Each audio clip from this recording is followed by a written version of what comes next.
হযরত লোকমান তার সন্তানকে বলেছিলেন, ওয়ামুর আহলাকা বিস-সালাতি ওয়াসতাবির আলাইহা লা নাসআলুকা ইয়া বুনাইয়া আকিমিস সালাত ওয়ামুর বিল মা'রুফ ওয়ানহা আনিল মুনকার ওয়াসবির আলা মা সাবা ইন্না যালিকা মিন আজমিল উমুর।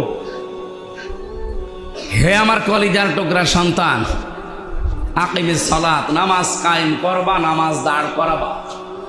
অনেকে বলতে পারতেন না, হে আমার কলিজার টুকরা সন্তান, নামাজ পড়বা। ইয়া বুনাইয়া আকিমিস সালাত উনি বলেছেন, উনি তো বলতে পারতেন ইয়া বুনাইয়া ফাসাল্লি, হে আদরের সন্তান নামাজ পড়ো।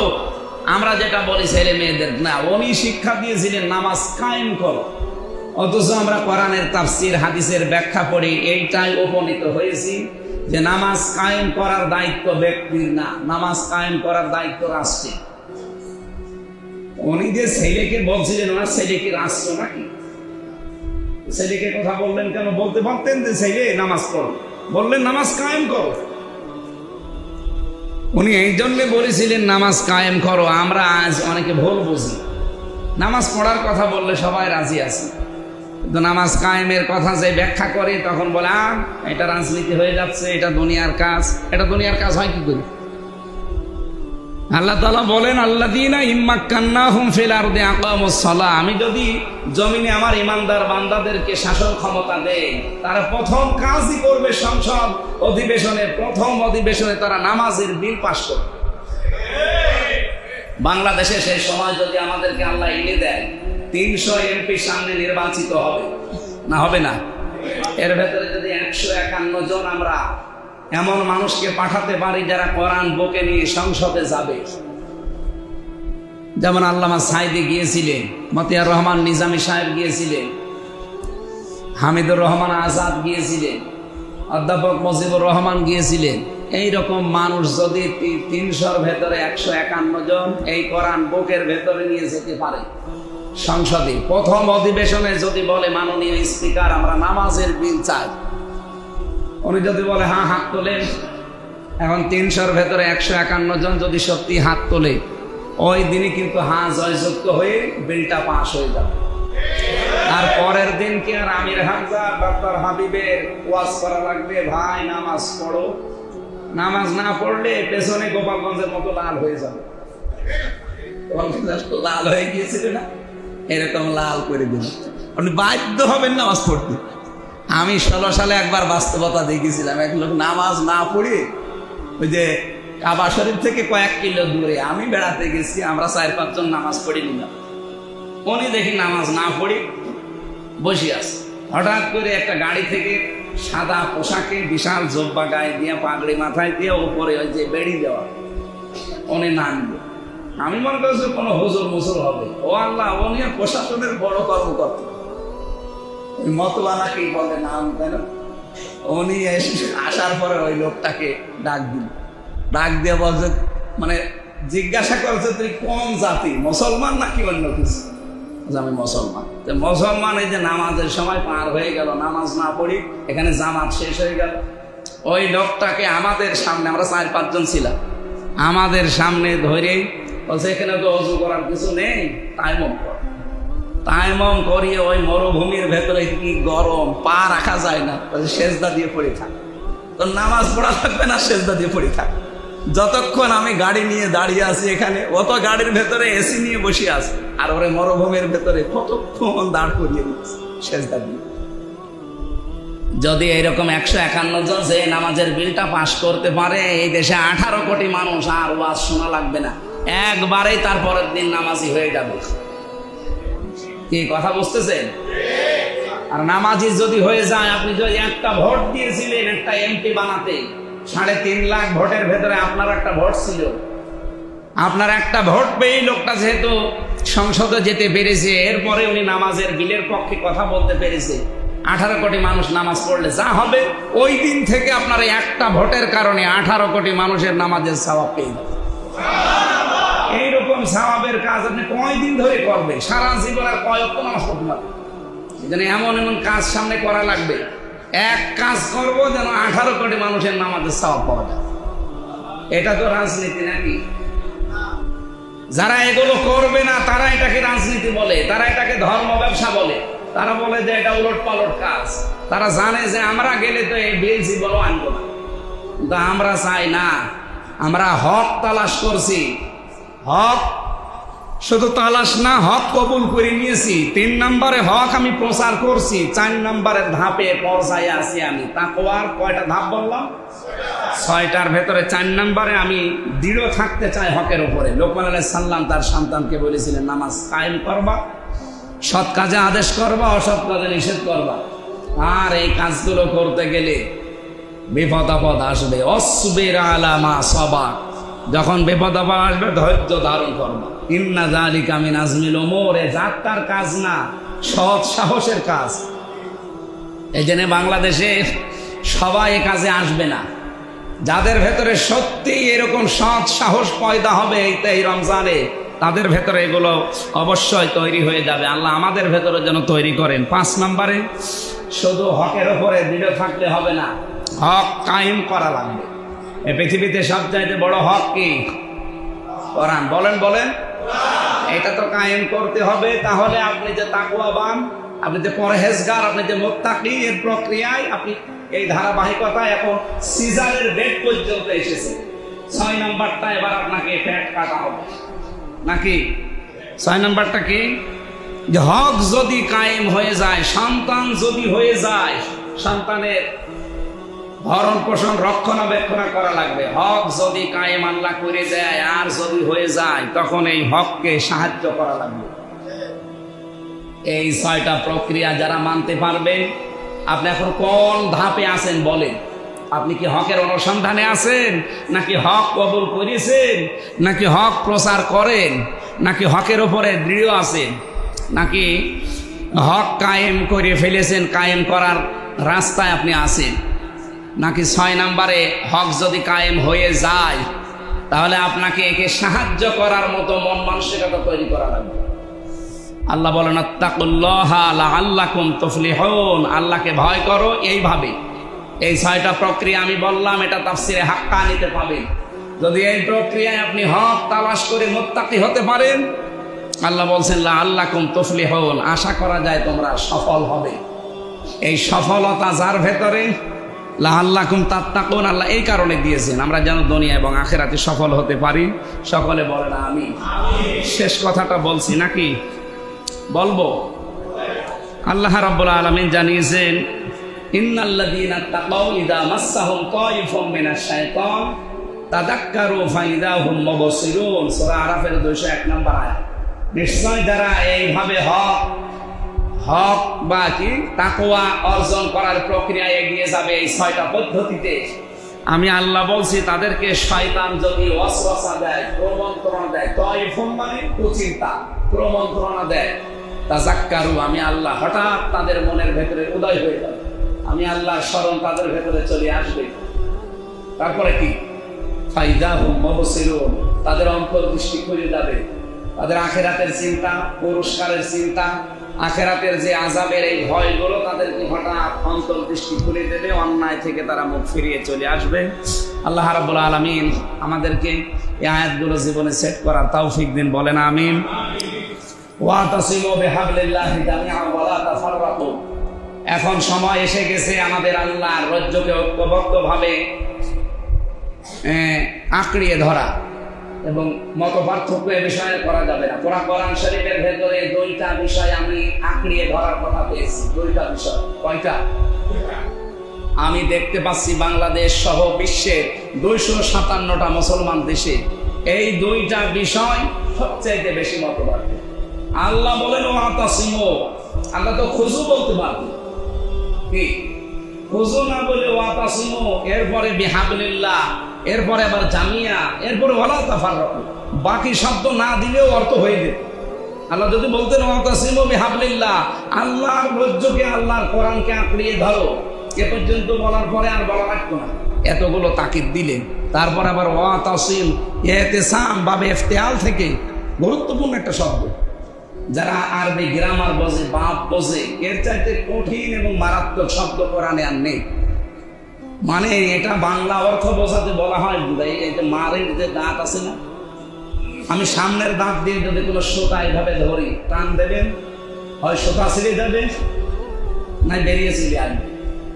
কিন্তু মাড়ির দাঁত দিয়ে যদি ধরে, ওটা কি অত সহজ?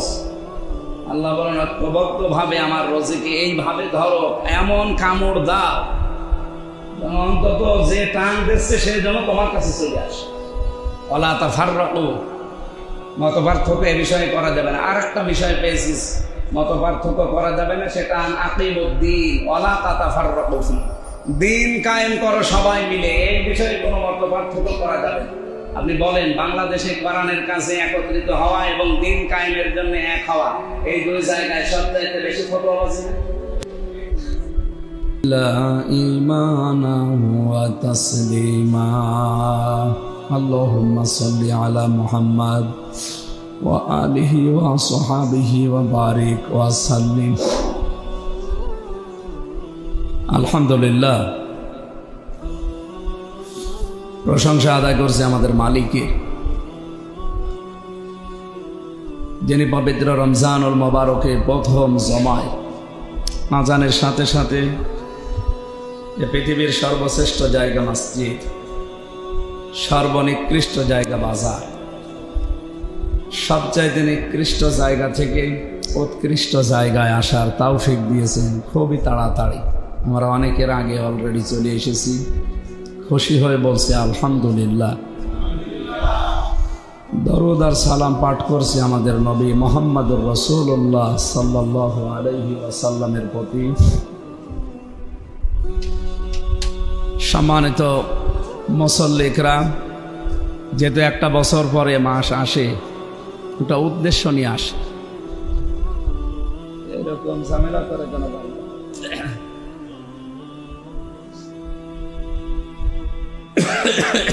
ঠিক আছে, এই উদ্দেশ্যকে সফল করার জন্যে আমরা যে যেখানে আছি ওই জায়গা থেকে আমরা চেষ্টা চালাবো যেন রমজান হাতছাড়া হয়ে না যায়। বিশ্বনবী মুহাম্মদুর রাসূলুল্লাহ সাল্লাল্লাহু আলাইহি ওয়াসাল্লাম রমজান আসার 6 মাস আগে তিনি প্রস্তুতি নিতেন, রমজান যেন হারিয়ে না যায় এবং এর বরকত যেটা পাওয়া দরকার এটা যেন আমি হারিয়ে না ফেলি। 6 মাস আগে তিনি প্রস্তুতি নিতেন, আর 1 মাস রোজা রাখার দ্বারা যে শিক্ষা পেতেন, এটা তিনি বাকি 6 মাস আবার কাজে লাগাতেন। 6 কত হয়? পুরাটাই তার রমজান কেন্দ্রিক জীবন ছিল। আমার যতটুকু এখন ধারণা হয় যে রমজান কেন্দ্রিক যদি আমাদেরও বাস্তব জীবন গঠন করা যায়, তো এই দেশে যত অপরাধ দমন করার সংস্থা আছে, বাহিনী আছে, একটাও লাগার কথা না। কারণ অপরাধ করাবে যে সেই তো বাধা আছে। সুলসিলাতিশ শায়াতিন, শয়তান কি আছে? শয়তান আল্লাহ বেঁধে রেখেছে। প্রথম রমজানে সে শিকল বদ্ধ হয়ে গেছে, সে বাধা আছে, তো শয়তানি করবে কে?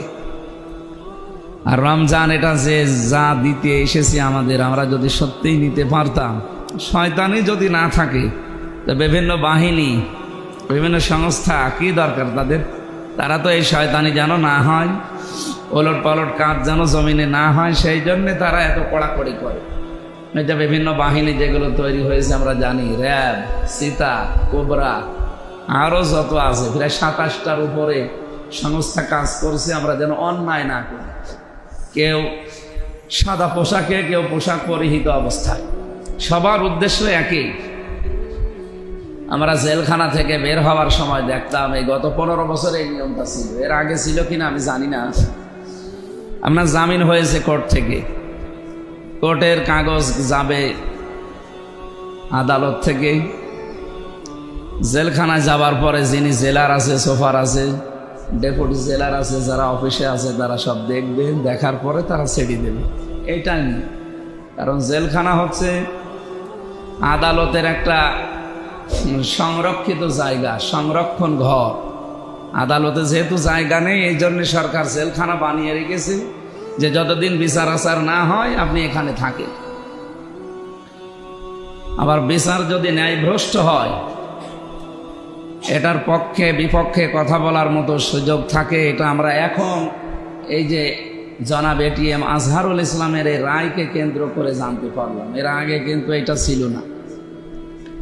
মানে বিচার যদি ন্যায় বিচার না হয়ে অবিচার হয়, ন্যায় ভ্রষ্ট রায় কেউ দেয়, পক্ষপাতিত্ব করে, সেটা যে আবার পুনরায় ওটা বিবেচনা করা যায় এ 15 বছরে কেউ ভাবতেও পারে নাই। কিন্তু এখন ভাবা যাচ্ছে যে না, এটা আবার বিবেচনায় নিয়ে এ রায়কে আবার গোড়া থেকে শুরু থেকে পর্যালোচনা করা যায়, এই নিয়ম এখন বাংলাদেশে আরম্ভ হয়েছে। যেটা আমরা এটিএম আজহারুল ইসলামের এই যে যেদিন শুনানি ছিল এই দিন আমরা দেখলাম 25শে ফেব্রুয়ারি। আমার মনে হয় এই নিয়মটা যদি 15 বছরে থাকতো তাহলে সালাউদ্দিন কাদের চৌধুরী উনি মারা যেতেন না, শহীদ আব্দুল কাদের মোল্লা রহমতুল্লাহ আলাইহি উনিও মারা যেতেন। যদিও আল্লাহ তাদেরকে শাহাদাতের মর্যাদা দিয়েছেন, তাদের সারা জীবনের দোয়া ছিল আল্লাহুম্মা ইন্নী আসআলুকা শাহাদাতান ফি সাবিলিক, হে আল্লাহ আমাকে যদি মরণ তুমি দাও এই শাহাদাতের মরণ দিও। এ রমজান মোবারক এসেছে আমাদের ইবাদতের জন্য, এর ভেতরে শ্রেষ্ঠ ইবাদত এই রমজানের 17 রমজান আমরা জানি, এরপরে মক্কা বিজয়ের যে ঘটনা আমরা জানি, এর ভেতরে আমরা দেখি রমজানের রোজা ছেড়ে দিয়ে শাহাদাতের নেশায় সাহাবায়ে কেরাম হককে প্রতিষ্ঠা করার জন্য তারা কি প্রাণপণ চেষ্টা চালিয়েছে, জীবন পর্যন্ত উৎসর্গ করে 14 জন সাহাবী অলরেডি এই রমজানে শহীদ হয়ে গেছে। বদরের যুদ্ধে আমরা জানি না 14 জন সাহাবী শহীদ হয়েছিল, 14 জন আটক হয়েছিল কাফেররা, 70 জন তারা মারা গিয়েছিল, বাকিগুলো পালিয়েছে। রমজানুল মোবারক যদি শুধু আপনার সুবহানাল্লাহ পড়ার জন্যে আর সেহরি আর ইফতার করার জন্যে আসে, 17 রমজান নবীজি বলতেন রোজা ভেঙে ফেলো, আজকে রোজা রাখা লাগবে না, পরবর্তীতে দরকার হয় করে দেওয়া যাবে। এখন ইসলামকে টিকিয়ে রাখার সময় এসে গেছে। আজকে যদি আমরা শরীরে আমাদের বডিতে মাজায় যদি শক্তি না থাকে, সাহস না থাকে আমাদের মনে, শারীরিক শক্তি তো লাগবে, সাহস থাকলেই হবে না, শক্তিও লাগবে। এগুলো যদি না থাকে, আজকে যদি পরাজিত হয়ে যায় তো ইসলামও পরাজিত হয়ে যাবে। এই জন্য রমজানের রোজা উনি ছেড়ে দিয়েছেন, শুধু নিজে না সবাইকে ছাড়িয়েছেন। মক্কা বিজয়ের দিনও, এমনকি হুদায়বিয়ার সন্ধির দিন আমরা জানি তিনি রোজা ভাঙিয়েছিলেন সাহাবায়ে কেরামকে। সবাই এই এহরামের কাপড় পরিহিত অবস্থায় ছিল, তারপরও সবাইকে বলেছিলেন যে না, পোশাক খুলে ফেলো, রমজানের রোজা ভেঙে ফেলো, পরবর্তীতে আবার করা যাবে। মানে তাদের কাছে শাহাদতের এই মর্যাদা, শাহাদতের মরণটা কত বেশি কাম্য ছিল, যে রমজানুল মোবারকে ইবাদতের মাস তাদের কাছে সবচাইতে বড় ইবাদত মনে হয়েছিল যে আল্লাহর রাস্তায় জীবন দেওয়া। তো ওনারা যেহেতু সারা জীবনই দোয়া করতেন আল্লাহুম্মা ইন্নী আসআলুকা শাহাদাতান ফি সাবিলিক, হে আল্লাহ আমি তোমার কাছে শাহাদতের মরণ চাই। আমরা জানি আল্লামা দেলাওয়ার হোসাইন সাইদি রহমতুল্লাহ আলাইহি সারা জীবন উনি এই দোয়া করতেন। আমি তো প্রায় মাহফিলগুলোতে শেষে এই দোয়া পড়তো যে আল্লাহ তুমি আমাকে শাহাদতের মরণ দিও। এই জন্য 13টা বছর থাকার পরও কিন্তু তার জেলে মৃত্যু হয়নি, শাহাদতের মরণই আল্লাহ তাকে দিয়েছে। আর আমরা দোয়া করি আল্লাহ যেন তাদেরকে এই যে ন্যায়ভ্রষ্ট রায়ের মাধ্যমে যে মানুষগুলোকে দুনিয়া থেকে বিদায় করে দেওয়া হলো, তাদেরকে যেন শাহাদতের সর্বোচ্চ মাকাম দান করেন। এটিএম আজহারুল ইসলামের এই পরবর্তীতে তার যে রিভিউ শুনানি, এটা মঞ্জুর হওয়ার পরে আমরা এখন পৃথিবীর মানুষ জানতে পারছি যে এটা পুরাটা বানোয়াট ছিল। হয়তো একজনে আক্রোশ ছিল, রাগ ছিল এই কারণে, নয়তো এতদিনে নিয়মটা থাকলে একজনেরও অন্তত দুনিয়া ছেড়ে এখন যাওয়া লাগতো না। আর ওনারা যদি এখন বেঁচে থাকতেন, ইসলামের কাজ অনেক দূর এগিয়ে যেত। কারণ তাদের যে ইখলাস, তাদের যে তাওয়াক্কুল, আমরা ওই পর্যায়ে পৌঁছাতে আমাদের অনেক সময় লাগবে। আমার কথা বুঝতেছেন? সম্মানিত মুসল্লি ইকরাম, আমরা রমজানুল মোবারকে কিন্তু এসেই পড়েছি। আল্লাহ রাব্বুল আলামিন রোজা রাখা অবস্থায় কিছু কাজ করণীয় দিয়েছেন, কিছু কাজ বর্জনীয় দিয়েছেন। এগুলো যদি আপনি রোজা রাখা অবস্থায় পালন করতে না পারেন, শুধু এখনই না, বাকি 11 মাস, তা আপনার রোজা রাখা না রাখা আল্লাহর জন্যে, আল্লাহর কাছে কোনো মর্যাদা বয়ে আনবে না। বিশ্বনবী জানিয়েছেন যে লোকটা রোজা রাখা অবস্থায় মিথ্যা কথা ছাড়তে পারে না এবং হিংসা ছাড়তে পারে না, এর না খেয়ে থাকা আল্লাহর কোনো দরকার নেই। তার মানে আপনি না খেয়ে থাকেন আর খেয়ে থাকেন সমান। এই মিথ্যা কথা বলতে শুধু মিথ্যা কথা আমরা যারা বলি এই মিথ্যা না, মিথ্যা কথা হতে পারে, মিথ্যা কাজ হতে পারে। পৃথিবীর যত মিথ্যা আছে সব কিছুকে বর্জন করার নাম কিন্তু রোজা। রমজানুল মোবারক এসেছে, আজকে 7 দিন চলছে, দেখতে দেখতে চলেও যাবে। কিন্তু যে উদ্দেশ্য নিয়ে এসেছিল এবং যে চলে যাচ্ছে, আমরা কি কিছু ধরতে পারছি এখান থেকে? আমাদের তো ধরার দরকার কিছু। শাহরু রমাদান আল্লাযী উনজিলা ফীহিল কুরআন হুদাল লিন-নাস ওয়া বায়্যিনাতিম মিনাল হুদা ওয়াল ফুরকান ফামান শাহিদা মিনকুমুশ শাহরা ফালিয়াসুম। আল্লাহ বলেন, এই সেই রমজান মাস যে মাসে কোরআনে কারীম আমি নাযিল করেছি মানুষের হেদায়েতের জন্য। এই হুদাল লিন-নাস এই শব্দ দিয়ে আমরা তাফসীরে পড়েছি, যা এটাই বুঝি যে কোরআন শরীফ যদি কাউকে সঠিক পথ দেখাতে না পারে তাহলে ওর কপালে আর হেদায়েত আছে বলে আমাদের মনে হয়। এই জন্য উনজিলা ফীহিল কোরআন দেওয়ার পরে আল্লাহ দিয়েছেন হুদাল লিন-নাস, প্রথম শব্দ এটা। আমাদের উচিত হবে কোরআনের হেদায়েত গ্রহণ করা। বায়্যিনাতিম মিনাল হুদা ওয়াল ফুরকান, স্পষ্ট যত দলিল এবং প্রমাণ দেওয়া দরকার কিয়ামত পর্যন্ত সব আল্লাহ কোরআনে দিয়েছে। ওয়ালাকাদ যারাবনা লিন-নাসি ফী হাযাল কুরআনি মিন কুল্লি মাসালিন লাআল্লাহুম ইয়াতাযাক্কারুন। সূরা জুমারের 27 নম্বর আয়াতে আছে। আল্লাহ বলেন, মানব জীবন পরিচালনা করার জন্য যত উপমা, দৃষ্টান্ত, উদাহরণ দরকার, এমন কোনো বিষয় যা আমি দেইনি কোরআনে, সব দিয়ে দিয়েছি, সব খুলে খুলে বর্ণনা আছে। লাআল্লাহুম ইয়াতাযাক্কারুন, আমি আশা করব যে তোমরা কোরআন থেকে এই স্পষ্ট দলিল আর প্রমাণগুলো দেখে দেখে হেদায়েত গ্রহণ করবে। তাহলে কোরআনের উদ্দেশ্য মানুষের হেদায়েত। সেই মানুষই যদি কোরআন থেকে পথ না পায়, অন্য কোনো জায়গায় পথ অনুসন্ধান করে, ওকে আল্লাহ হেদায়েত দেবে না, আরও রাগ করে। আমরা জানি শ্বশুরকে বাবা বলা জায়েজ আছে, কিন্তু নিজের বাবার সামনে বারবার বাবা বললে শ্বশুরকে নিজের বাবার মনে দুঃখ লাগবে। এটা বোঝেন তো নাকি? আপনি নিজে বারবার বলে দেখেন তো নিজের শ্বশুরকে আব্বাজান আব্বাজান, মানুষ জিজ্ঞাসা করলেও আপনার বাবা কোনটা, এই যে এইটা, আর এটা মানে পরিচয় দিতে গিয়ে হালকা দেয়, বাবার মনে দুঃখ লাগবে না? আল্লাহ বলেন হুদাল লিন-নাস, আমি মানুষকে পথ দেখাতে হেদায়েত দেওয়ার জন্য দিলাম কোরআন। বায়্যিনাতিম মিনাল হুদা ওয়াল ফুরকান, দুইবার এই শব্দটা আল্লাহ দিলেন কেন? একটা মাসদার হিসাবে, একটা এসএম হিসাবে। আল্লাহ তাআলা বলেন, আমি তো কোরআনে কারীমকে মানুষের জন্য হেদায়েতের বাণী পাঠিয়েছি এবং এর ভেতরে স্পষ্ট দলিল প্রমাণ সব খোলা খোলা বর্ণনা করা আছে। তিবিয়ানাল লিকুল্লি শাই, এমন কোনো জিনিস নেই যার খোলা খোলে বর্ণনা নেই। মেয়েদের মাসে শরীর খারাপ হয় 3 দিন, 5 দিন, 7 দিন, এই কথাও কোরআনে আছে। এটা কি বলার মতো কথা? আরে কি দরকার কি? তারপরও আল্লাহ উল্লেখ করতে ছাড়েন নাই। ওয়ায়াসালুনাকা আনিল মাহিদ কুল হুয়া আযান ফাতাজিলুন নিসা ফিল মাহিদ। হে নবী, আপনাকে যদি ওরা জিজ্ঞাসা করে যে হায়েজ কি, আপনি বলেন এটা কষ্টদায়ক এবং অস্বস্তিকর একটা বিষয়।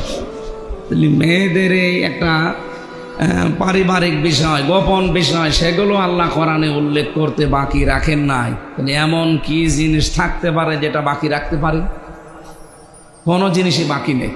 আপনি যে কোনো সমস্যার সমাধান নিয়ে আসবেন, আসল তথ্যটা এখানে পাবেন। হ্যাঁ, ব্যাখ্যা করার জন্য হয়তো হাদিস লাগবে। 2 নম্বরে অল ফুরকান, ফুরকান শব্দের কয়েকটা অর্থ আছে। এর এক নম্বর অর্থ হচ্ছে সত্য মিথ্যার পার্থক্যকারী। সুতরাং কোরআনে কারিম পাওয়ার পর রমজানুল মোবারকে কেউ যদি সত্য মিথ্যা পার্থক্য করে বাকি জীবন চালাতে না পারে, ওর জীবন ব্যর্থ। 2 নম্বরে ফুরকান মানে সংবিধান। ওয়াকাযালিকা আনজালনাহু হুকমান আরাবিয়্যা ওয়ালাইন ইত্তাবা'তা আহওয়াহুম মিন বা'দি মা জাআকা মিনাল ইলম মা লাকা মিনাল্লাহি মিন ওয়ালিয়্যিন ওয়ালা নাসীর। সূরা রদের 37 নম্বর আয়াতে আল্লাহ জানিয়েছেন, হে নবী, আপনার প্রতি যে কোরআন আমি দিলাম এটা কিন্তু হুকমান। হুকমান শব্দের শাব্দিক অর্থ আইন, অন্য অর্থ হচ্ছে সংবিধান। আমি এটা আপনাকে দিয়েছি সংবিধান হিসাবে, আরবি ভাষায় আপনার কাছে আমি দিয়েছি।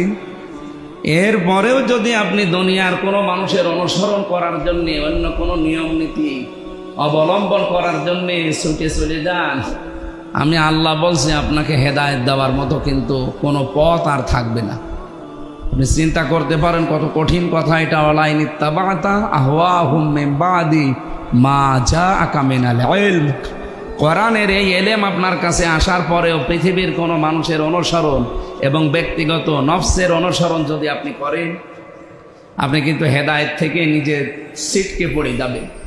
নবীজিকে যদি আল্লাহ এই কথা বলতে পারে, আমরা তো কোথাকার কি? মা লাকা মিনাল্লাহি মিন ওয়ালিয়্যিন ওয়ালা ওয়াক।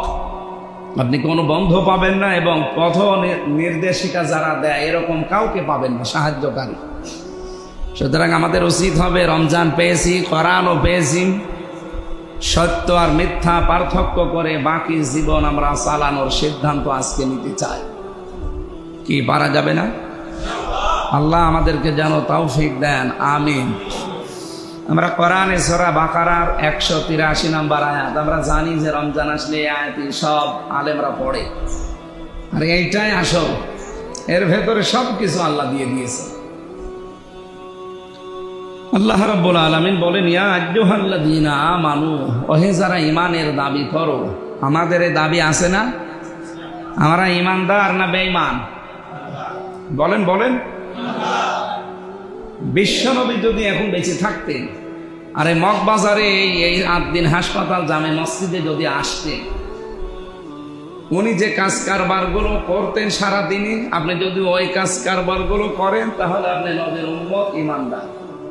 উনি যা করেছি আপনাদের এখানে আসার পর, আমি আবার বলছি, যদি উনি বেঁচে থাকতেন আর এই মগবাজার 8 দিন হাসপাতালে যদি আসতেন, সারাদিন আমাদের সাথে চলাফেরা করছেন, ওঠা বসা করছে, থাকছেন, উনি যা যা করতেন ওইটা যারা করবে তারা তার উম্মত, ঈমানদার। যারা তার বাইরে কাজ করবে তারা তার উম্মত না, ঈমানদার না। ওই জামানায় আমাদের যদি জন্ম হতো তাহলে হয় আমরা আবু জেহেল, আবু লাহাবের সাথে থাকতাম, অথবা আবু বকর, ওমরের সাথে থাকতাম। এর বাইরে আর কিছু আছে? যেহেতু এখন আপনাদের সে 1500 বছর আগে আমি ফিরিয়ে নিয়ে যেতে পারছি না, আর সম্ভব না। সম্ভব এটা, কিন্তু এটা দেখানো সম্ভব যে নবীজি আসলে সামাইলে যদি পড়বেন, দেখবেন এর ভেতরে একেবারে সব কিছু ওনার দেওয়া আছে, ডিটেলস। সুতরাং উনি যেহেতু কোরআনকে সংবিধান হিসাবে পেয়েছেন, উনি কোরআনকে জীবন চলার গাইডলাইন হিসাবে পেয়েছেন, সেইগুলো যদি আমরা গ্রহণ না করি, অন্য কোনো জায়গায় চলাফেরা করি, আপনি বিশ্বাস করতে পারেন একনিষ্ঠভাবে যে আপনি আবু বকর, ওমরের দলে আর এখন নেই। আপনি হয় আবু জেহেল, আবু লাহাব বা সাইবার দলে আছেন।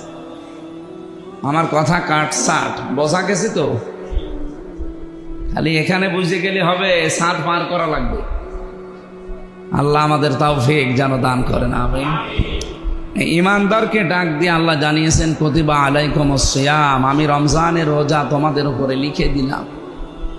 আল্লাহ এখানে ফরজুন শব্দ দিতে পারতেন, ফরিদা, কুতিবা দিলেন কেন? আমি এই যে এই হাসপাতালের যে চত্বরটা আছে, মনে করেন এই 5 বিঘা জমি আপনাকে ডক্টর হাবিব ভাইকে বললাম যে ভাই আপনাকে আমি দিয়ে দিলাম, এ কথার কোনো দাম আছে? উনি বললে আপনি দিয়ে দিলেন আর হয়ে গেল। এখন যদি আমি একই ব্যক্তি এটা সই স্বাক্ষর করে, দলিল করে, স্ট্যাম্প করে ওনার হাতে এই যে দলিল নেই, তখন এই জায়গার দাম নেই? কথা বলে না কেন? মানুষ তো আমি একই, আগে খালি মুখ দিয়ে বলেছিলাম, পরেরটা বলেছি লিখে স্বাক্ষর করে দলিল করে দিয়েছি স্ট্যাম্প করে, দাম বেড়ে গেছে 5 কোটি এক এক কাটায় মনে করে। রমজানের রোজা আল্লাহ বলতে পারতেন যে ফরিদ আলাইকুম সিয়াম, তোমাদের উপরে ফরজ করে দিয়েছি, না কতিবা দিয়েছি, লিখে সই স্বাক্ষর করে দলিল করে দিলাম। শুধু তোমাদের উপরে না, কামা কতিবা আলাল্লাযীনা মিন ক্বাবলিকুম, তোমাদের পূর্বে দুনিয়ায় যারা এসেছিল প্রত্যেকের উপরে এটা ফরজ ছিল। এর আগে যত উম্মত বিদায় হয়ে গেছে দুনিয়া থেকে, কাউকে আল্লাহ রোজা থেকে বাদ দেয়নি, প্রত্যেকের উপরে সিয়ামে রোজা ছিল। কেন ছিল? এই আয়াতের পরের আয়াতের শেষের অংশে আমরা পেয়েছি কেন ছিল। আল্লাহ তাআলা বলেন ওয়া আনতাসুমু খায়রুল লাকুম, আমাদের জন্য দিয়েছেন লাআল্লাকুম তাত্তাকুন, আশা করা যায় রমজান তোমাদেরকে মুত্তাকি বানাবে। কিন্তু অন্যান্য উম্মতদের ক্ষেত্রে শুধু তাকওয়াবান হবে তারা না, ওয়া আনতাসুমু খায়রুল লাকুম, আমি আশা করি রোজা তোমাদেরকে উপকার করবে। এই যে খয়ের, এই খয়েরের ব্যাখ্যায় প্রায় 27টা পেয়েছি আমি, দুনিয়া এবং আখেরাত মিলে। দুনিয়ায় 9টা, না আখেরাতে 9টা আর বাকিগুলো দুনিয়া। 27-এর ভেতরে 9 গেলে কত থাকে ভাই? আপনার কি ঘুমাচ্ছে? হ্যাঁ 18। হ্যাঁ, এইগুলো দুনিয়ায় পাওয়া যাবে। আমরা একটা একটা করে এবার ওইটা শুনবো যে আমরা পাচ্ছি কিনা। 1 নম্বরে এই যে 2017 সালে জাপানের একজন বিজ্ঞানী আমরা দেখলাম, উনি নোবেল পেয়েছে চিকিৎসা বিজ্ঞানের উপরে, স্বাস্থ্য গবেষণা করে। ইউশোনোরি ওসামি ওনার নাম। উনি আমাদের শরীরের ভেতরে 2 কোটি কোষ পেয়েছে। কত? এই কোষগুলোর কাজ, এখানে যেহেতু হাসপাতাল বিভিন্ন ডাক্তার তো আছে, কোষের কাজ কি? আমাদের শরীরে 5.5 কেজির উপরে রক্ত আছে। এই রক্তগুলো প্রায় 226 কিলোমিটার বেগে শরীরের মাথা থেকে পা পর্যন্ত আপ ডাউন হচ্ছে। এগুলো রিফাইন করে 2টা গুরুত্বপূর্ণ এবং মারাত্মক রোগ থেকে বাঁচানোর জন্য এই কোষগুলো গুরুত্বপূর্ণ ভূমিকা পালন করে। কোষ কয়টা? 2 কোটি। এটা আল্লাহর বানিয়ে দেওয়া, ন্যাচারাল ভাবে প্রত্যেকের শরীরে এটা আছে। বিজ্ঞান এখন দেখতে পাচ্ছে, চিকিৎসা বিজ্ঞান, যে আমাদের শরীরে প্রায় 5 প্রকার রক্তের ভেতরে ক্যান্সার হয় আর 2 প্রকার টিউমার হয়। এই ক্যান্সারগুলোর আলাদা আলাদা নাম আছে, আমি সবগুলো লিখেছি। টিউমারেরও আবার নাম আছে 2টা। এখন উনি চিন্তা করলেন যে এই শরীরের ভেতরে যে আলাদা কিছু কোষ নতুন নতুন তৈরি হচ্ছে, এই যে আগাছা পরগাছা বা অতিরিক্ত, এইগুলো কি করা যায়? কারণ এগুলো তো অতিরিক্ত হলেই সমস্যা। আপনি ফসল লাগালেন বা ফসল বুনলেন, ফসলের যে জোর নেই, আগাছা পরগাছা যেগুলো যে উল্টাপাল্টা জিনিস আশপাশে হয়, তাদের জোর বেশি না? জোর কি? সার দেওয়া লাগে না, ফসলের চাইতে বাড়ে বেশি। তার মানে সে কি জামার ছাড়া গেঞ্জি বড় হয়ে যাচ্ছে। ফসলে আপনি সার দিয়েও বড় হয় না, আরো মরে যায়, নেতিয়ে যায়। আর আশপাশে যেগুলো আছে পরগাছা আগাছা, ও কিছুই করা লাগে না, নিড়ানি দেওয়া লাগে না, সার দেওয়া লাগে না, পানি দেওয়া লাগে না, ও এমনি বড় হয়। এই যে 12 মাস একাধারে যারা খাবার খায়, এদের শরীরের ভেতরে অতিরিক্ত কিছু কোষ তৈরি হয়। অটোফেজি, আপনারা নাম শুনেছেন অটোফেজি। এই আবিষ্কারক যিনি, উনি দেখলেন যে কোষগুলো এত বেশি বৃদ্ধি হতে থাকে, তখন 2টা রোগের সম্ভাবনা বেশি দেখা দেয়। একটা হয় ক্যান্সার আর একটা টিউমার। এই 2টা রোগ থেকে তো মানুষকে বাঁচানো লাগবে। ওনারা তো আর খেলা দেখতে মানে নোবেল প্রাইজ দেয়নি, অবশ্যই তার গবেষণায় কিছু পেয়েছে। উনি চিন্তা করলেন এটা নষ্ট করা যায় কি করে। পরবর্তীতে দেখলেন যে 30 দিন একাধারে যদি দিনের বেলায় কেউ 12 থেকে 14 ঘন্টা 1 মাস না খেয়ে থাকতে পারে, তাহলে আল্লাহর দেওয়া যে কোষগুলো আছে এগুলো ক্ষুধার্ত হতে থাকে। এরা তখন খাবার পায় না। এখন আসল কোষের তো খাবার দরকার, কারণ রক্ত রিফাইন করছে তারা। সেই কোষই যেহেতু খাবার পাচ্ছে না, তখন ওই আশপাশে যে অতিরিক্ত পরগাছা আগাছা অতিরিক্ত কোষ ওইটা একটা একটা করে খাওয়া আরম্ভ করে। এই 30 দিনে পোড়াটা খেয়ে সাভার করে আমাদের শরীরকে আবার রিফাইন করে আগের মতো বানিয়ে দেয়। উনি ভেবেছিলেন যে এটা বিশ্বের কোন ধর্মীয় গ্রন্থে পাওয়া যায় কিনা। 4500 ধর্মগ্রন্থ আছে দুনিয়া। কত? তার ভেতরে উল্লেখযোগ্য উনি নিয়েছিলেন প্রায় 17টা। আমি সব ওনার ইংরেজি ভার্সন থেকে বাংলা করা এগুলো পড়ে পড়ে বলছি।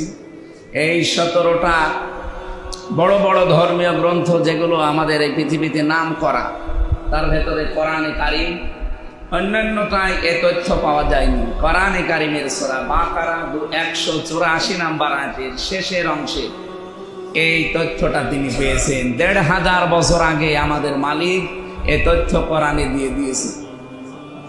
আর উনি নোবেল পেয়েছে 2017 সালে। আল্লাহ রাব্বুল আলামিন বলেন, ওয়া আনতাসুমু খায়রুল লাকুম। হ্যাঁ, এর আগে কিছু কথা আছে। যদি কেউ অসুস্থ থাকো, সফরে থাকো, এই অবস্থায় থাকলে রোজা রাখার দরকার নেই। যদি এমন অসুখ হয় যে সামনে আর সম্ভাবনাই নেই সুস্থ হওয়ার, তাহলে তোমার জন্য উচিত হবে একজন মিসকিনকে জরিমানা দেওয়া বা ফিদিয়া দিয়ে দেওয়া। এরপরেও যদি কেউ ভালো কাজে আঞ্জাম দেয়, এটা যেন সে তার নিজের জন্যই করে। এই যে মানুষগুলো আমরা কথা তুলি যে আমি অসুস্থ, আমার ডায়াবেটিস, আমি রোজা রাখতে পারি না, এটা একটা মিথ্যা কথা। রোজা রাখলে ডায়াবেটিস কন্ট্রোল হয়, এটা আমি তার নিজের প্রমাণ। আমার ডায়াবেটিস 27, এই যে আজকে সকালে মাপলাম 8। কোথার থেকে কোথায় নেমে এসেছে দেখতে পাচ্ছি। রোজা না থাকলে আমার মনে হয় কমতো না, কারণ বাবা শাহজালাল সব হালাল খেয়ে যেতাম, আর ওটা বাড়তে থাকতো। যেহেতু কন্ট্রোলের ভেতরে আছি আজ 6-7 দিন, দেখেন কোথা থেকে কোথায় নেমে চলে এসেছে। অথচ আমার সুস্থতাও ভালোই লাগছে। রোজার মাস বাদ দিয়ে আপনি যেই কয় মাস আমি জেল থেকে বের হয়ে কাটালাম, একটা দিনও আপনারা দেখেছেন আমি সুস্থ? গেলাম রে মলাম রে, আজকে ওই আজকে কথা বের হয় না। অথচ রমজানের চাপ কিন্তু কম না। আমি 3 তারিখ, 4 তারিখ, 5 তারিখ এক এক দিন 3টা করে মাহফিল করলাম রোজা রেখে। সকাল 11টায় একটা, 3টায় একটা, রাত 10টার পরে একটা। তারপরও কণ্ঠ কোনো সমস্যা হচ্ছে না, শরীরও ভালো আছে। মনে হচ্ছে যে এখন আমি আবার সে চট করে ঢুকে পড়ার মতো হয়ে গেছে। অথচ এই জেল থেকে বের হয়ে এই 7-8 মাস মনে হচ্ছে যে শরীরই চলে, এই রোগ ওই রোগ লেগেই আছে, মানে রওশনের সাথের মতো আমার জীবনই শেষ। এখন তো ভালোই লাগছে। তার মানে যারা এই কথা তোলেন যে আমার ডায়াবেটিসের কারণে আমি পারি না, এটা মিথ্যা কথা, আমি নিজে প্রমাণ। আপনি রোজা রাখবেন, ডায়াবেটিস কন্ট্রোল হবে, আপনি আর ভালো হয়ে যাবেন। পৃথিবীতে একজন নবী সবচাইতে বেশি সুস্থ ছিল, হযরত নূহ আলাইহিস সালাম। 950 বছর হায়াত পেয়ে কোনোদিন তিনি অসুস্থ হয়েছে আমি তার জীবনী পড়ে পাইনি। একটাই কারণ, জীবনে সারাটা জীবন তিনি রোজা রাখেন। তাহলে রোজা রাখার দ্বারা মানুষ যে সুস্থ থাকে এই 6 দিনে বোঝা যাচ্ছে না? আর আমার তো মনে হচ্ছে এই রমজান খুব বেশি রহমত, বরকত আর মাগফিরাত নিয়ে এসেছে। মনেই হচ্ছে না যে রোজায় আছে। অথচ আমি আজকে সারা রাত জাগা, প্রায় 1 সেকেন্ড আমার প্রায় ঘুম হয়নি, সারা রাতই জাগা। আসতেছে কুষ্টিয়া থেকে, কালকে আমাদের বাংলাদেশ জামাতে ইসলামী কুষ্টিয়া ওলামা বিভাগ এই শাখার উদ্যোগে সারা কুষ্টিয়ার সব আলেমদেরকে নিয়ে, প্রায় 200 আলেম, তাদেরকে নিয়ে একটা অনুষ্ঠান হয়েছে সারাদিন ব্যাপী। সেখানে সারাদিন কাটিয়েছে, রাত্রে কালকে 1.5 পারা গেছে, আপনারা জানেন। এইটা শেষ করে এরপরে বাবা মা এসেছিল, তাদেরকে সময় দিয়ে এরপরে রাত্রে ট্রেন ধরে এই যে সারা রাত আসি, এসে এখানে কিছু পড়াশোনা করলাম, ঘুমাতেও পারলাম, তারপরও ভালো লাগছে আলহামদুলিল্লাহ। এটাই প্রমাণ হয় এর দ্বারা যে রোজা রাখলে আল্লাহ মানুষকে সুস্থ রাখে। আল্লাহ তাআলা বলেন, আমি যে রোজা দিয়েছি, এরপরেও যদি তোমরা ভালো কাজে রোজাটা করতে পারো, ফাহুয়া খায়রুল লাকুম, তোমাদের জন্য ভালো হবে। 2 নম্বরে যারা বলে যে আমার গ্যাস, আমি রোজা রাখতে পারি না, না, এটাও মিথ্যা কথা। রোজা রাখলে গ্যাস ভালো হয়, কারণ শরীরের ভেতরে রিফাইন করার যে যন্ত্রটা আল্লাহ দিয়েছে, আপনি তাকে একটু রেস্ট দেবেন না, তাকে একটু বিশ্রাম দেওয়া লাগবে না, সে সবসময় চলতেই থাকবে। এমন কোন মেশিন আছে সে সবসময় চললে ভালো থাকে না, তার একটু সময় দেওয়া লাগে, রেস্ট দেওয়া লাগে, বিশ্রাম দেওয়া লাগে। তা আমাদের শরীরে আল্লাহ যে সমস্ত পার্টস পত্রগুলো দিয়েছেন, যন্ত্রপত্রগুলো দিয়েছেন, যন্ত্রাংশ, এগুলো যদি একটু রেস্ট না দেন, খাবার উপরেই থাকে, তাহলে ওই যে বাড়তে থাকবে কোষগুলো, তখন আপনার এই দুইটা মারাত্মক রোগ সামনে দেখা দিতে পারে, একটা ক্যান্সার আর একটা টিউমার। উনি কোরআনে কারিমে এই তথ্য পাওয়ার পরে দুনিয়ার মানুষকে জানাতে বাধ্য হয়েছে যে পৃথিবীর কোন ধর্মীয় গ্রন্থে আমার এই থিসিস বা আমার এই গবেষণা মেলে নাই। মুসলমানদের ধর্মীয় গ্রন্থ কোরআনে কারিমের সাথে আমার এই গবেষণার মিল আছে। এটার দ্বারা প্রমাণ হচ্ছে যে রমজানের রোজা এসেছে আমাদের কাছে যতগুলো উদ্দেশ্য নিয়ে, তার অন্যতম উদ্দেশ্য রমজান আমাদেরকে সুস্থ রাখতে চায় বিভিন্ন রোগ শোক থেকে। 2 নম্বরে আল্লাহ রাব্বুল আলামিন জানিয়েছেন লাআল্লাকুম তাত্তাকুন, তোমরা যেন তাকওয়াবান হতে পারো। তাকওয়ার যতগুলো পুরস্কার আছে, আপনারা ডক্টর হাবিব সাহেবের কাছে বিভিন্ন সময় বিভিন্ন মিনিং শোনেন, অর্থ শোনেন, বিভিন্ন দিক এবং বিভাগ শুনেছেন। আমি একটা নতুন বিষয় আজকে যোগ করছি।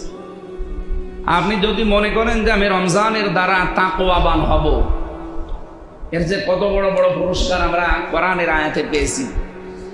আল্লাহ পাক বলেন কিয়ামতে যখন মানুষ বিচারের কাঠগড়ায় দাঁড়িয়ে থাকবে, সবাই, কেউ এই বুক পর্যন্ত, কেউ মাথা পর্যন্ত, কেউ নাভি পর্যন্ত, কেউ গলা পর্যন্ত, কেউ গামের ভেতরে হাবুডুবু খাবে, এরকম কঠিন অবস্থায় ইয়াউমা নাহশুরুল মুত্তাকিনা ইলার রহমানি ওয়াফদা ওয়া নাসুকুল মুজরিমিনা ইলা জাহান্নামা ওয়িরদা।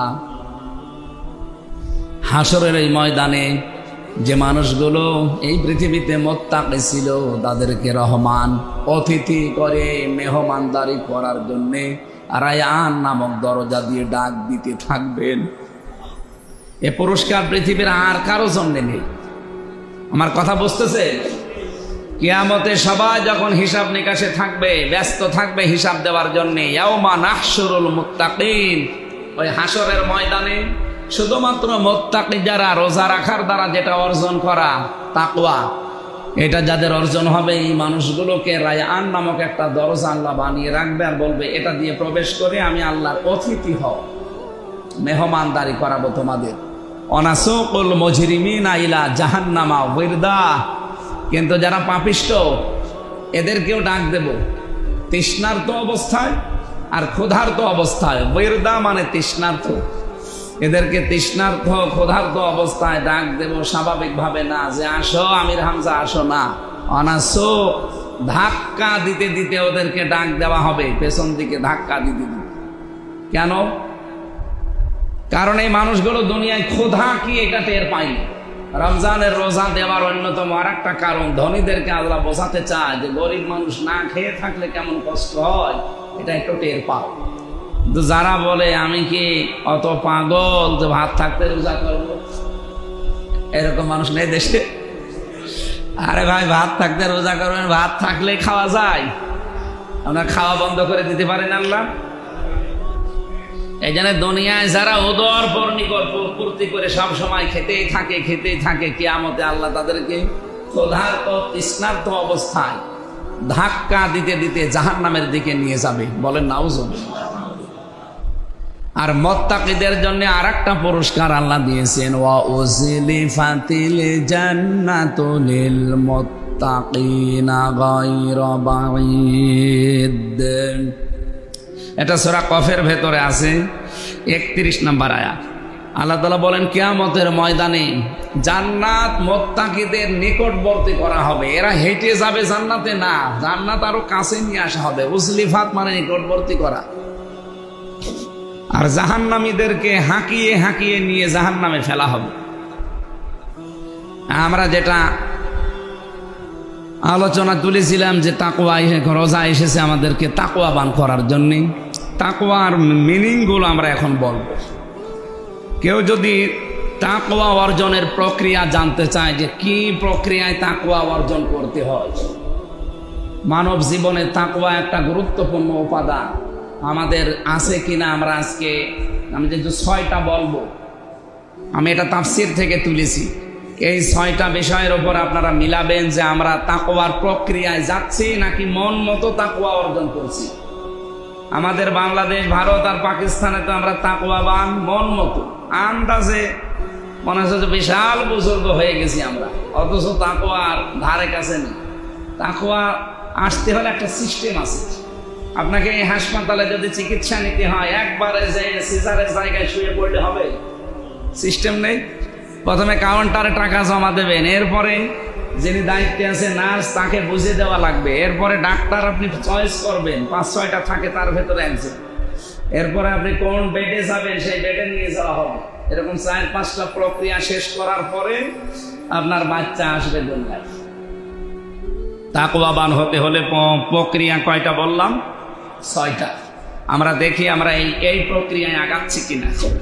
1 নম্বরে কেউ যদি তাকওয়া অনুসন্ধান করতে চায়, তাকওয়া বান হতে চায়, তার প্রথম প্রক্রিয়া হবে সে যেন হক অনুসন্ধান করে। আপনি কথা বুঝতেছেন?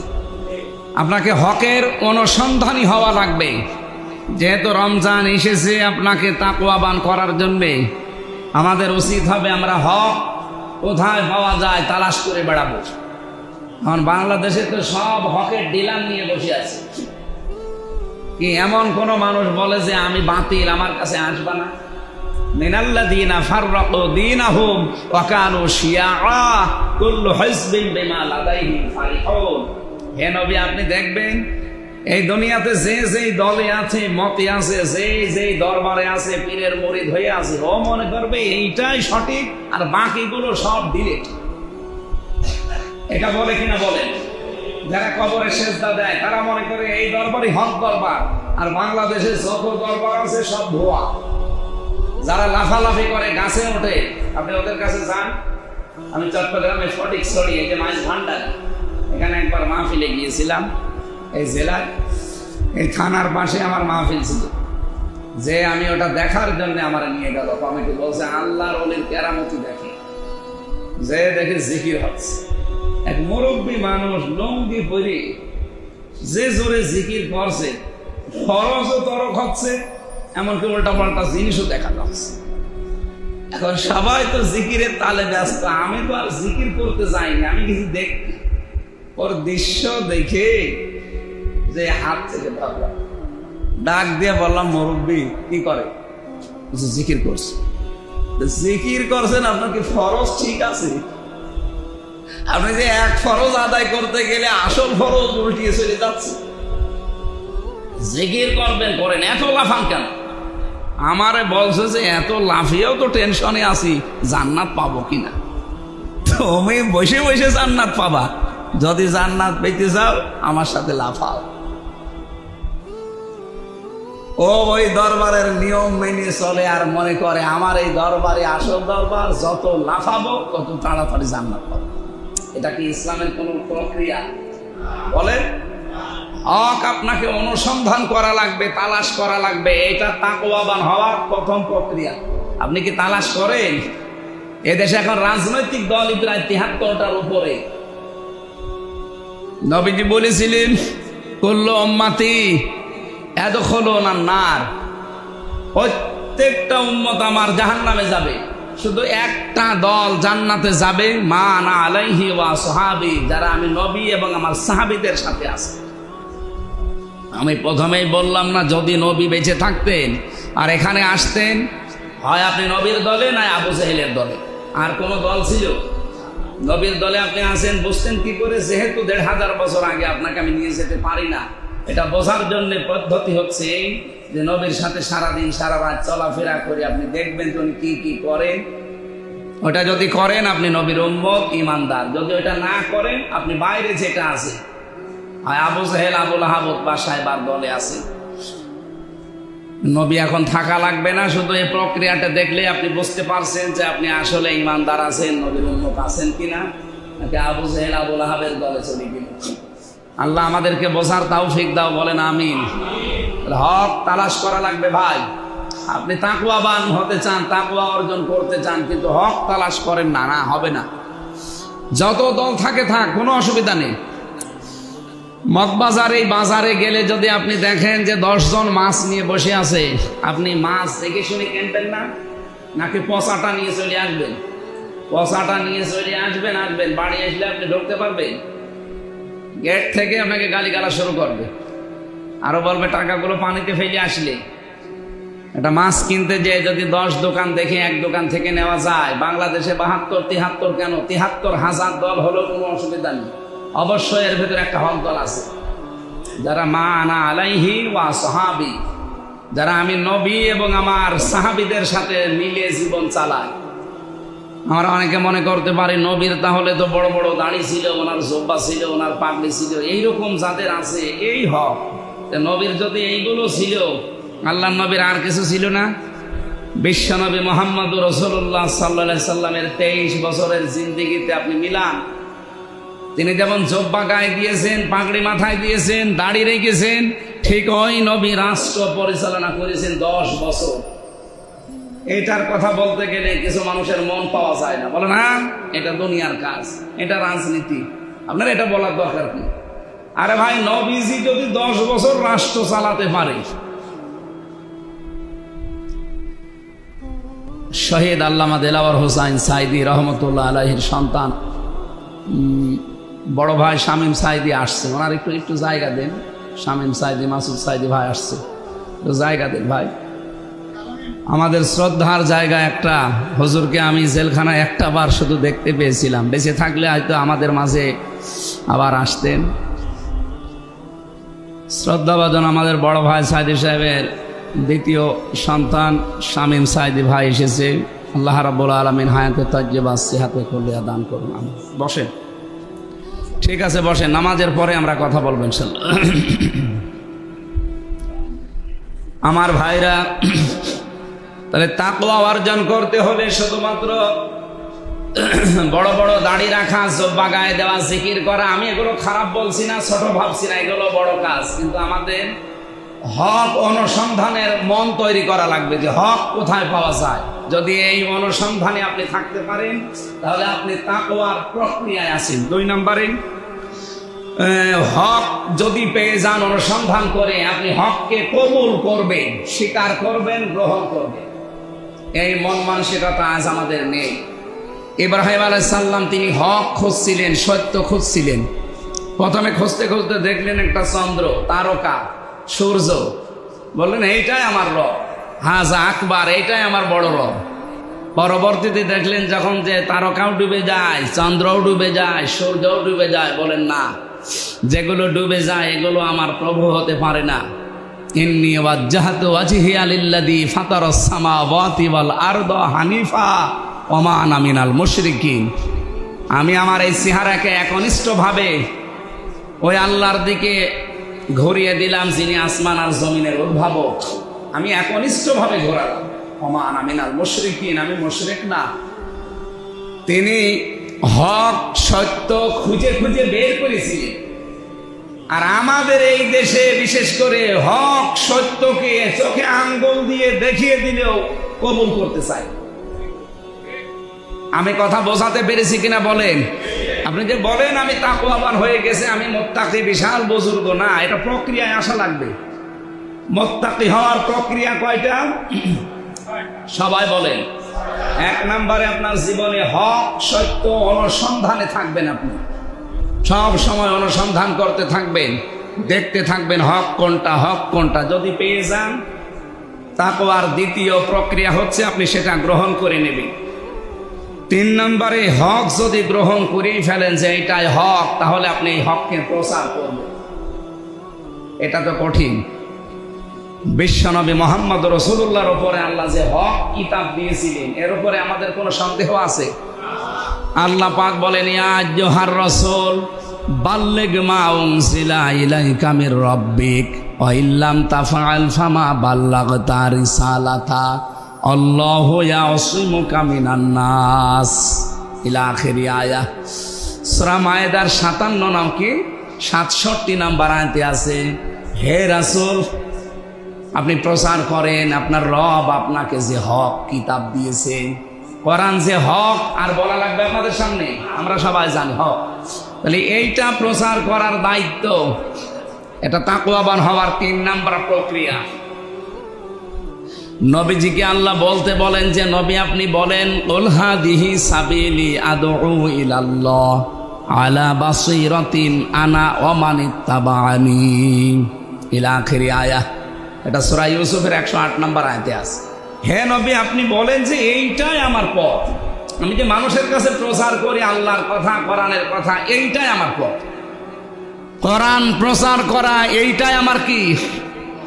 এইটা আপনি যদি তাকওয়াবান হতে চান, মুত্তাকি হতে চান, পরহেজগার হতে চান, এটা প্রক্রিয়ায় আগানো লাগবে। আমি বললাম না এখানে সিজার করতে হলে আগে কাউন্টারে টাকা দেবেন, এরপরে নার্সের কাছে বুঝে নেবেন, রসিদ নিয়ে ধরিয়ে দেবেন কাউন্টারে, আবার আর এক জায়গায় উনি বুঝে আপনাকে আর একটা কাগজ দেবেন, ডাক্তার সিলেক্ট করবেন, এরপরে আপনাকে ওখানে নিয়ে সিজার করা হবে। প্রক্রিয়া 5-6টা পার করা লাগে না? আপনি তাকওয়াবান হবেন আন্দাজে জুব্বা গায়ে দিয়ে পাগড়ি মাথায় দিয়ে মনে করলাম বিশাল তাকওয়াবান হয়ে গেছি না। এই তাকওয়ার এই অনুসন্ধানে আসা লাগবে, এই প্রক্রিয়ায় আপনি সব সময় হক সত্য অনুসন্ধানে থাকবেন। 2 নম্বরে যদি পেয়ে যান গ্রহণ করে নেবেন ইব্রাহিম আলাইহিস সালামের। 3 নম্বরে এটা যখনই পাবেন তখন থেকেই প্রচার আরম্ভ হবে। বাল্লিগু আন্নি ওয়ালাউ আয়া, একটা বাক্য যদি তোমার জানা থাকে পৌঁছিয়ে দাও মানুষের কাছে।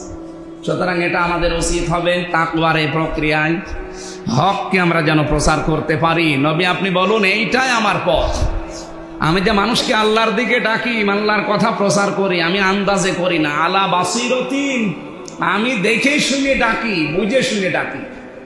আনা ওয়া মান ইত্তাবাআনি, এটা শুধু আমার কাজ না, আমার অনুসারী যারা কিয়ামত পর্যন্ত তাদের একই কাজ। এই দায়িত্বটা পালন করতে যে আজ আমরা অনেকে জীবনের ঝুঁকি নেই। আমরা আল্লামা সাঈদী সাহেবের কথা বলি মাঝে মাঝে, এই জন্য তার সারা জীবনই তিনি কোরআন প্রচার করেছেন। তিনি একবার তার বড় ছেলের জানাজায় এসেছিলেন, প্যারোলে মুক্তি পেয়ে তিনি শেষ কথা বলছিলেন যে জালেমরা আমাকে বন্দী করে রেখেছে শুধুমাত্র কোরআন প্রচারের অপরাধ, তাছাড়া আমার ব্যক্তিগত কোনো অপরাধে তারা আমাকে আটক করে রাখে না। আমার অপরাধ আমি কোরআন প্রচার করি। তাহলে আপনি তাকওয়াবান হতে চাইলে উনি হয়তো এটা বুঝেছিলেন যে তাকওয়ার প্রক্রিয়া 3 নম্বরে এইটা, যে আমি তাকওয়াবান হতে চাই কিন্তু হক প্রচার করব। যখনই হক পাবেন ওটা কি করবেন? এই জন্য সফল হওয়ার যে মানদণ্ডগুলো আমরা জানি তার ভেতরে অন্যতম এটা ওয়াতাওয়া সাওবিল। বলেন বলেন, ওয়াতাওয়া সাওবিল হাক্কি ওয়াতাওয়া সাওবিস সাবরি। হে নবী আপনি হকের উপদেশ দেন পরস্পরকে। তাহলে আমরা যারা এই কাজে আছি, একে অন্যকে হক কথা বলি, হকের প্রচার করি, তারা মনে করবেন আমি তাকওয়ার 3 নাম্বার ধাপে আছি। 4 নাম্বারটা কি? প্রচার করলেই হবে না, হকের ওপরে দৃঢ় থাকা লাগবে। এটা যে কত কঠিন কাজ আমরা অনেকে টের না পেলেও লোকমান আলাইহিস সালাম টের পেয়েছিলেন।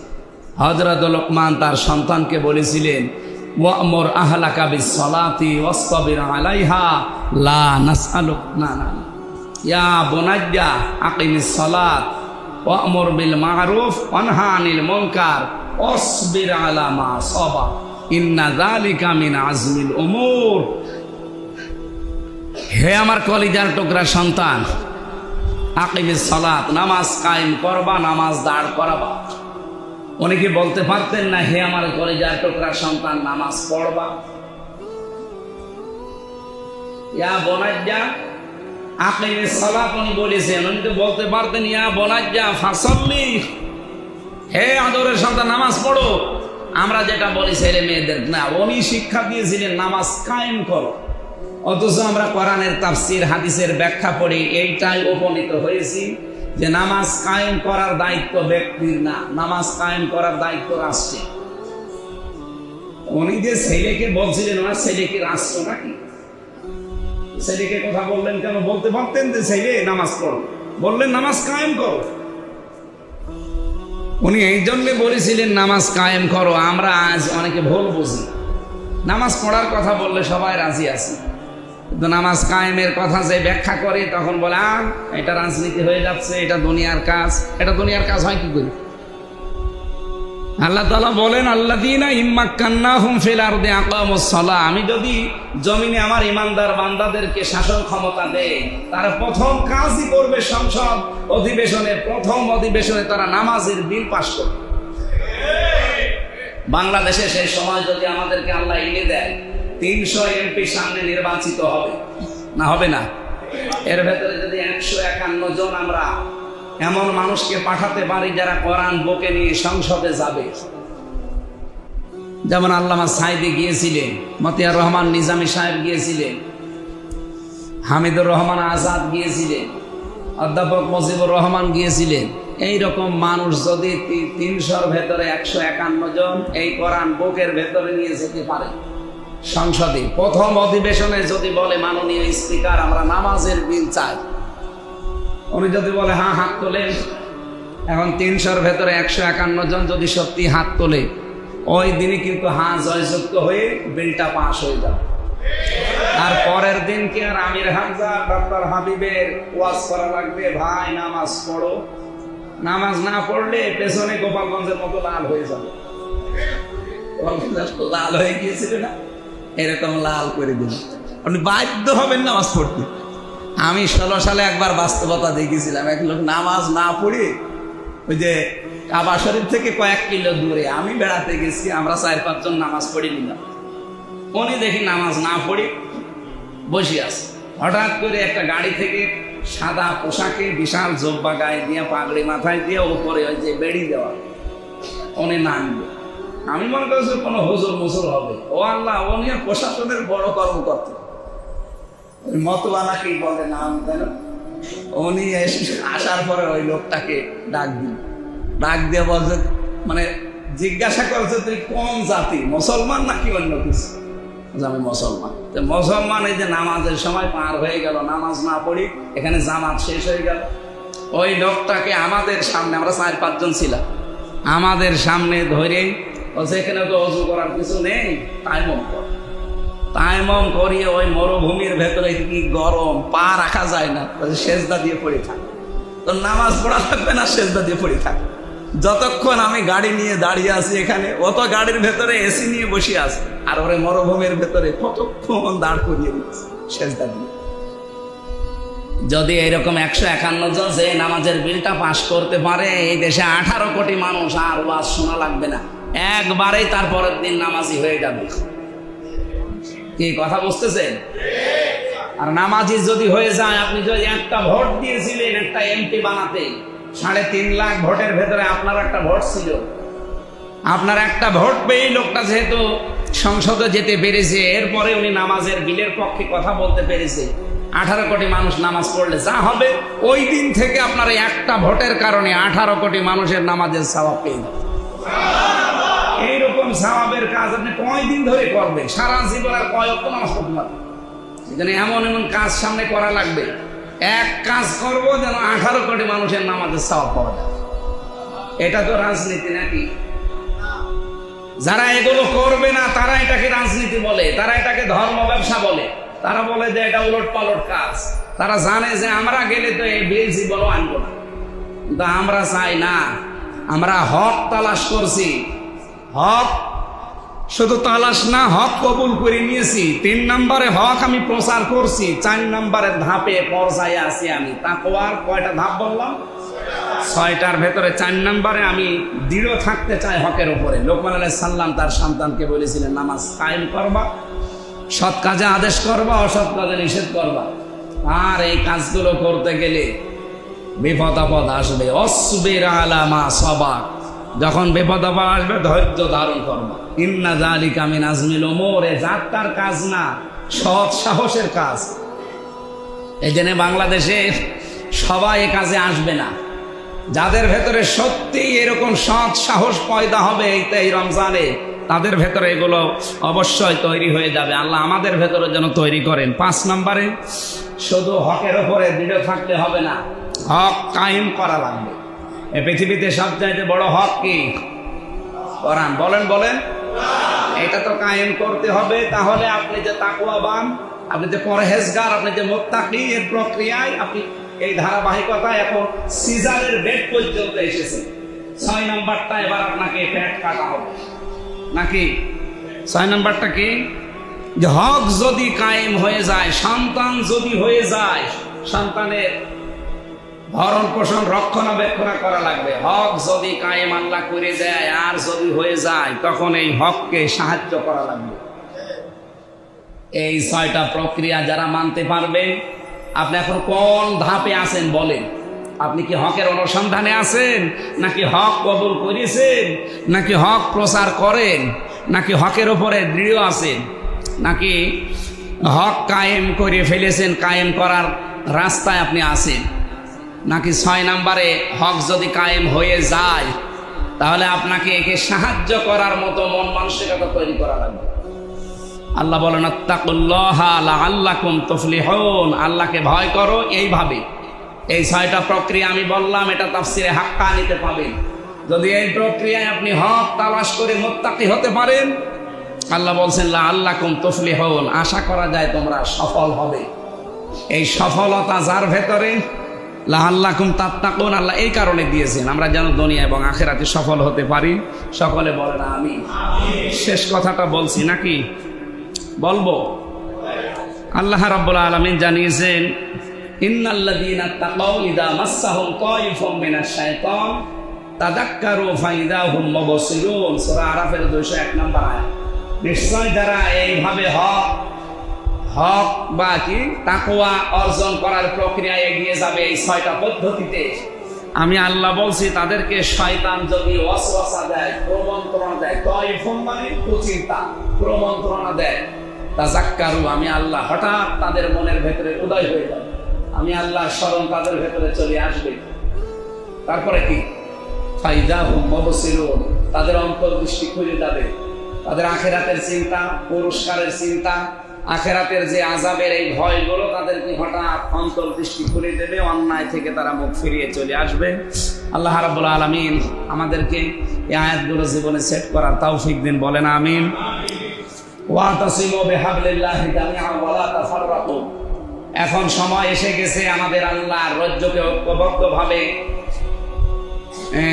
আঁকড়িয়ে ধরা, এবং মতপার্থক্য এ বিষয়ে করা যাবে না। কোরআন শরীফের ভেতরে 2টা বিষয় আমি আঁকড়িয়ে ধরার কথা পেয়েছি। 2টা বিষয়। কয়টা? আমি দেখতে পাচ্ছি বাংলাদেশ সহ বিশ্বের 257টা মুসলমান দেশে এই 2টা বিষয় সবচাইতে বেশি মতপার্থক্য। আল্লাহ বলেন ওয়াতাসিমু, আল্লাহ তো খুজু বলতে পারবেন, কি খুজু না বলে ওয়াতাসিমু, এরপরে বিহাবলিল্লাহ, এরপরে আবার জামিয়া, এরপরে ওয়ালা তাফাররাকু, বাকি শব্দ না দিলেও অর্থ হয়ে যেত। আল্লাহ যদি বলতেন ওয়াতাসিমু বিহাবলিল্লাহ, আল্লাহর রজ্জুকে, আল্লাহর কোরআনকে আঁকড়িয়ে ধরো, এ পর্যন্ত বলার পরে আর বলা লাগতো না, এতগুলো তাকিদ দিলেন। তারপর আবার ওয়াতাসিম, ইতিসাম বা ইফতিআল থেকে গুরুত্বপূর্ণ একটা শব্দ। যারা আরবি গ্রামার বোঝে, বাপ বোঝে, এর চাইতে কঠিন এবং মারাত্মক শব্দ কোরআনে আর নেই। মানে এটা বাংলা অর্থ বোঝাতে বলা হয় বুড়াই, এই যে মারের যে দাঁত আছে না, আমি সামনের দাঁত দিয়ে যদি কোনো সোতা এইভাবে ধরি, টান দেবেন, হয় সোতা ছিঁড়ে যাবে, না বেরিয়ে ছিঁড়ে আসবে। কিন্তু মাড়ির দাঁত দিয়ে যদি ধরে, ওটা কি অত সহজ? আল্লাহ বলেন ঐক্যবদ্ধভাবে আমার রোজিকে এইভাবে ধরো, এমন কামড় দাও অন্তত যে টান দিচ্ছে সে যেন তোমার কাছে চলে আসে। ওয়ালা তাফাররাকু, মতপার্থক্য এ বিষয়ে করা যাবে না। আর একটা বিষয় পেয়েছিস মতপার্থক্য করা যাবে না, সেটা আকিমুদ্দিন ওয়ালা তাতাফাররাকু ফি, দিন কায়েম করো সবাই মিলে, এই বিষয়ে কোনো মতপার্থক্য করা যাবে না।